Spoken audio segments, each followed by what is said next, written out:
નમસ્કાર. આજે આપણે વાત કરીશું ઇસ્લામના એક એવા રહસ્યમય માર્ગની જેણે તલવારથી નહીં પણ પ્રેમથી ભારતના હૃદયને જીત્યો. જી હા, આપણે સૂફીવાદને સમજીશું જેણે આપણી સંસ્કૃતિને એક નવો જ રંગ આપ્યો. જો સફળતાનો રસ્તો માત્ર પુસ્તકોમાંથી નથી જતો, એ દેશના હૃદયને સમજવાથી ખુલે છે. અને ભારતની આ જે મિશ્ર સંસ્કૃતિ છે ને, એને સમજવા માટે સૂફીવાદને જાણવો ખૂબ જ જરૂરી છે. ચલો આ સફર શરૂ કરીએ. તો સૌથી પહેલા મૂળભૂત પ્રશ્નથી શરૂઆત કરીએ. આ સૂફીવાદ છે શું, અને ઇસ્લામની શરૂઆતના સમયમાં જ એક એવા માર્ગની જરૂર કેમ પડી જે સ્થાપિત કટ્ટરતાથી કંઈક અલગ હોય? સૂફી શબ્દને જરા ઊંડાણથી જોઈએ. એ પોતે જ એક વાર્તા જેવો છે. અમુક લોકો માને છે કે એ સૂફ શબ્દ પરથી આવ્યો છે, જેનો અર્થ થાય ઊન, કારણ કે આ સાધકો એકદમ સાદા ઊનના બરછટ કપડાં પહેરતા હતા. વળી બીજી એક માન્યતા એ પણ છે કે તે સફા એટલે કે પવિત્રતા શબ્દ પરથી આવ્યો, જે તેમના હૃદયની શુદ્ધિ બતાવે છે. જો બંને અર્થ કેટલા ગહન છે ને. સૂફીઓનું માનવું હતું કે ઈશ્વર માત્ર નિયમો અને કિતાબોમાં નથી. તેમણે પૈગંબર મોહમ્મદના જીવનમાંથી પ્રેરણા લીધી અને કહ્યું કે ઈશ્વર સાથે સીધો, અંગત અને પ્રેમભર્યો સંબંધ કેળવવો જોઈએ. બસ આ જ એમની ક્રાંતિ હતી. સૂફીનો માર્ગ એક રીતે 4 પગથિયાની યાત્રા જેવો છે. શરિયતથી શરૂઆત થાય, એટલે કે બાહ્ય નિયમોનું પાલન. પછી આવે તરીકત, જ્યાં હૃદયની શુદ્ધિ થાય. એ પછી મરીફત, જેમાં ઈશ્વરનો અનુભવ થાય. અને અંતે હકીકત, જ્યાં સાધક સત્ય સાથે, એટલે કે ખુદ ઈશ્વર સાથે એક થઈ જાય. હવે જ્યારે સૂફીવાદનો આ વિચાર ભારતની ધરતી પર આવ્યો, ત્યારે અહીંની આધ્યાત્મિક જમીન સાથે મળીને એણે એક નવું જ સ્વરૂપ લીધું. આ સ્વરૂપ હતું સિલસિલાનું, એટલે કે ગુરુ શિષ્યની એક જીવંત પરંપરાનું. ભારતમાં સૂફીવાદના 2 મુખ્ય પ્રવાહો સ્પષ્ટપણે જોવા મળ્યા. એક હતા બાશરિયા, જે ઇસ્લામિક કાયદા એટલે કે શરિયતને માનતા અને ખાનકામાં રહીને જ્ઞાન વહેંચતા. અને બીજી તરફ હતા બેશરિયા, જે બધા નિયમોથી મુક્ત મસ્ત મૌલા ફકીર હતા. એ લોકો તો બસ ભ્રમણ કરીને જીવતા. જાણીને નવાઈ લાગશે, પણ અબુલ ફઝલે પોતાની આઈને અકબરીમાં કોઈ 1-2 નહીં પણ પૂરા 14 સૂફી સિલસિલાનો ઉલ્લેખ કર્યો છે. જરા વિચારો તો ખરા. આ બતાવે છે કે સૂફી વિચારધારા કેટલી બધી ફેલાયેલી અને વૈવિધ્યસભર હતી.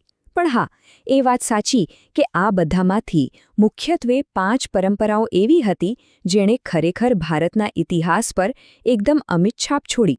તો સવાલ એ છે કે આ 5 મુખ્ય પરંપરાઓ કઈ હતી અને એમની વચ્ચે એવું તો શું અલગ હતું? ચાલો એમની તુલના કરીને આ વાતને સમજીએ. આ 5 પરંપરાઓ વચ્ચેનો મુખ્ય તફાવત હતો રાજનીતિ અને સંગીત પ્રત્યેનો એમનો દૃષ્ટિકોણ. જેમ કે એક તરફ ચિશ્તીઓ હતા, જેઓ શાસકો અને રાજપાટથી બિલકુલ દૂર રહીને સંગીત દ્વારા ઈશ્વરને પામવામાં માનતા. તો બીજી તરફ નક્શબંદીઓ હતા, જેઓ રાજનીતિ પર પ્રભાવ પાડતા અને સંગીતને તો ધર્મ વિરોધી જ માનતા. આ 2 છેડા સૂફીવાદની વિશાળતા અને વિવિધતા દર્શાવે છે. ભારતમાં જો સૂફીવાદનો કોઈ પર્યાય બન્યો હોય તો એ છે ચિશ્તી સિલસિલો.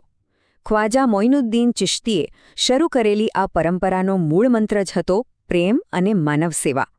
અને એટલે જ તો નિઝામુદ્દીન ઔલિયા અને અમીર ખુસરો જેવા સંતોએ દરબારની ચમકદમક કરતા લોકોના દિલમાં રહેવાનું વધારે પસંદ કર્યું.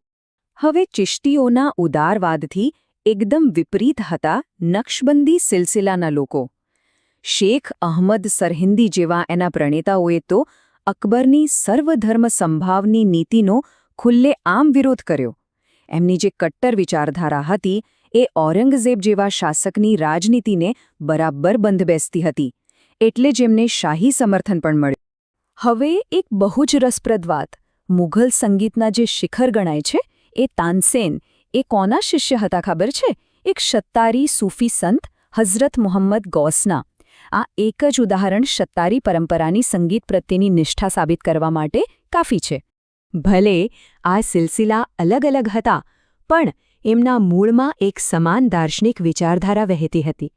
તો ચાલો હવે સૂફીવાદના એ આત્મિક દર્શનને સમજીએ જેણે ભારતીય તત્વજ્ઞાન સાથે એક અનોખો સંવાદ રચ્યો હતો. સૂફીઓ જ્ઞાનના 2 પ્રકાર માનતા હતા. એક ઇલ્મ એ સકીના એટલે કે એ જ્ઞાન જે પુસ્તકોમાં છે, જે મગજ સુધી પહોંચે છે, પણ એમના માટે સર્વોચ્ચ હતું ઇલ્મ એ સીના એટલે કે એ જ્ઞાન જે સીધું ઈશ્વર પાસેથી હૃદયમાં જ ઉતરે છે.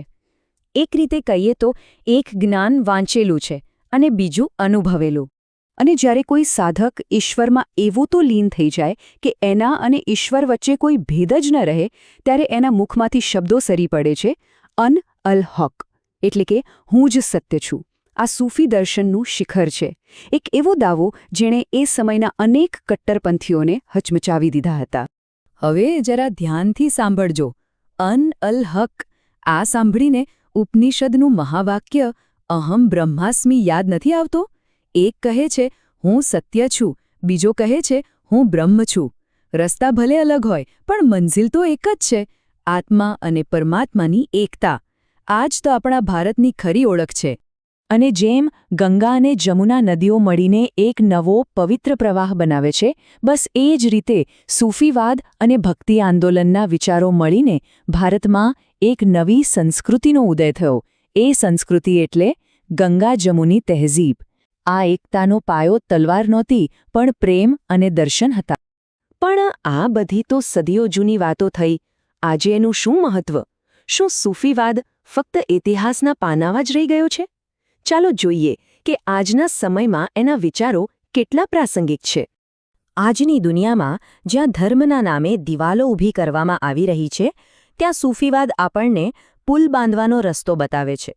એ આપણને યાદ અપાવે છે કે ઈશ્વર સુધી પહોંચવાનો માર્ગ બીજાને નફરત કરીને નહીં, પણ પ્રેમ કરીને જ મળે છે. કોઈ પણ સમાજનો પાયો માત્ર કાયદા કાનૂનથી મજબૂત નથી બનતો, એ મૂલ્યોથી બને છે. સહિષ્ણુતા, કરુણા અને સંવાદિતા, આ એ જ મૂલ્યો છે જે સૂફીવાદે સદીઓથી શીખવ્યા છે અને જે આજે એક સારા સમાજ માટે ખૂબ જ જરૂરી છે. સૂફીવાદની દ્રષ્ટિ માત્ર ઈશ્વર પર જ નહોતી, પણ એની બનાવેલી સૃષ્ટિ પર પણ હતી.